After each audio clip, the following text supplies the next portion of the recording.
తెలంగాణ ఆర్థికాభివృద్ధికి ఉద్యోగ ఉపాధి కల్పనకు దోహదపడే పెట్టుబడులు తీసుకురావడమే లక్ష్యంగా సీఎం రేవంత్ రెడ్డి అమెరికా పర్యటన సాగుతోంది. కీలకమైన న్యూజెర్సీ నుంచే పెట్టుబడుల సాధన పర్యటన ప్రారంభించడం సముచితంగా భావిస్తున్నట్లు రేవంత్ రెడ్డి అన్నారు. తెలుగు వారంతా ప్రేమ ఆప్యాయతలతో తమకు స్వాగతం పలకడానికి విచ్చేశారని, పెట్టుబడుల సాధన కోసం చర్చలను ప్రారంభించడానికి ఆసక్తిగా ఉన్నట్లు సీఎం అన్నారు.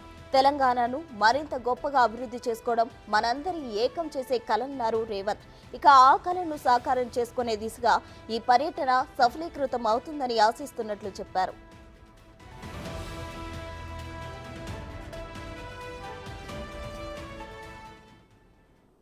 పుట్టిన గడ్డ రుణం తీర్చుకోవాలని ఎన్ఆర్ఐలకు సీఎం పిలుపునిచ్చారు. ప్రభుత్వాలు మారినా తెలంగాణలో పాలసీలు మారవని తేల్చి చెప్పారు.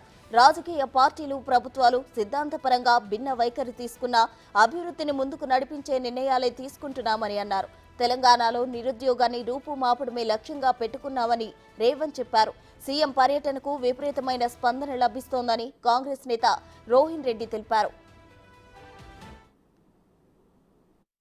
గత 10 సంవత్సరాల నుంచి కూడా తెలంగాణ ముఖ్యమంత్రి ఇక్కడ రాలేదు. రేవంత్ రెడ్డి గారు ఇక్కడికి వచ్చి భారీ పెట్టుబడులకు ఆయన ఇక్కడ పెట్టుబడి అంటే ఎన్ఆర్ఐస్ అందరు కూడా తెలంగాణలో పెట్టుబడి పెట్టాలని చెప్పేసి ఉద్దేశంతో ఆయన ఇక్కడ రావడం జరిగింది. కొన్ని మల్టీనేషనల్ కంపెనీస్ తోటి అన్నిటితోటి కూడా ఆయనకు సమావేశాలు ఉన్నాయి. కాబట్టి ఆయనకు నిన్న ఎయిర్పోర్ట్లో కానీ, ఇక్కడ న్యూజెర్సీలో కానీ, రేపు జరగబోయే కొన్ని ప్రోగ్రామ్స్లలో కూడా భారీగా తెలుగు సోదరులందరూ కూడా వచ్చి ఆయన స్వాగతం పలికినందుకు ప్రతి ఒక్కరు కూడా ధన్యవాదాలు తెలియజేసుకుంటున్నాను. రానున్న రోజుల్లో మన జన్మభూమి తెలంగాణకు మీరు మీ పెట్టుబడులు పెట్టాలని చెప్పేసి మీకు అందరికి కూడా విజ్ఞప్తి.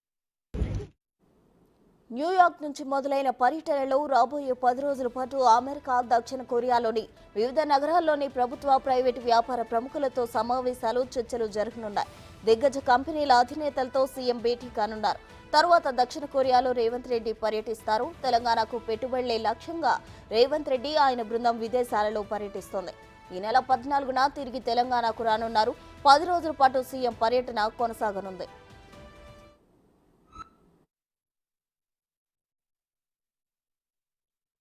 అన్ని రంగాల్లో ఉన్న యూత్కి జాబ్స్ వచ్చేలా ఫ్యూచరిస్టిక్ సిటీ బిల్డ్ చేయాలన్నది ఒక పెద్ద టార్గెట్ పెట్టుకున్నారు. అందుకని ఈ పెట్టుబడుల వేట జరుగుతోంది అమెరికాలో. సో దాని గురించి కూడా ఎక్స్ప్లెయిన్ చేశారు. అలానే హైదరాబాద్ డెవలప్మెంట్ గురించి కూడా ఒక బ్రీఫ్గా చెప్పారు. ఔటర్ రింగ్ రోడ్ ఇప్పుడున్నది సో కిలోమీటర్స్, 350 కిలోమీటర్స్ వరకు కూడా ఎక్స్పాండ్ చేయాలన్నది అని చెప్పారు. ఒక ఔటర్ రింగ్ రోడ్ ఎలా అయితే రింగ్గా ఉందో, వీళ్ళు కాంగ్రెస్ గవర్నమెంట్ తీసుకుపోయి మరో రింగ్ రోడ్ ఒక వడ్డానం లాగా ఉంటుంది హైదరాబాద్కి అని కూడా చెప్పారు. అలానే మల్టిపుల్ సిటీస్, 2 టైర్ సిటీస్ కూడా డెవలప్ చేయాలనే ప్లాన్లో ఉన్నారని కూడా గవర్నమెంట్ చెప్పింది. కాకపోతే పబ్లిక్ ప్రైవేట్ పార్ట్నర్షిప్తో పెట్టాలన్నది ప్లాన్. రెండోది ఎన్ఆర్ఐస్ అందరినీ కూడా రమ్మని చెప్పారు. ఇన్వెస్ట్మెంట్స్కి ఎటువంటి సమస్యలు లేకుండా వాళ్ళకి ఫాస్ట్ ట్రాక్ ఇన్వెస్ట్మెంట్స్ చేసి అక్కడ గ్రౌండ్ త్వరగా హిట్ అయ్యేలా చేయాలన్నది గవర్నమెంట్ ఇంటెన్షన్. ఎంత సాధ్యమైతే అంత మనము ఫ్యూచరిస్టిక్ సిటీ బిల్డ్ చేయాలన్నది బహుశా 5 years లోపల కంప్లీట్ చేయాలన్నది రేవంత్ రెడ్డి గారి team and Congress government target. ఇంకో విధంగా చెప్పాలంటే రేవంత్ రెడ్డి గారు కూడా చెప్పారు, భారతదేశంలో ఈరోజు వేరే రాష్ట్రాలతో పోటీ పడాల్సిన కంటే ఇతర దేశాల్లో వేరే రాష్ట్రాలతో తెలంగాణ పోటీ పడాలన్నది తన లాంగ్ టర్మ్ విజన్ కూడా చెప్పారు. ఆ విధంగా ముందుకు పోవాలని కూడా రేవంత్ రెడ్డి గారు తెలియజేయడం జరిగింది.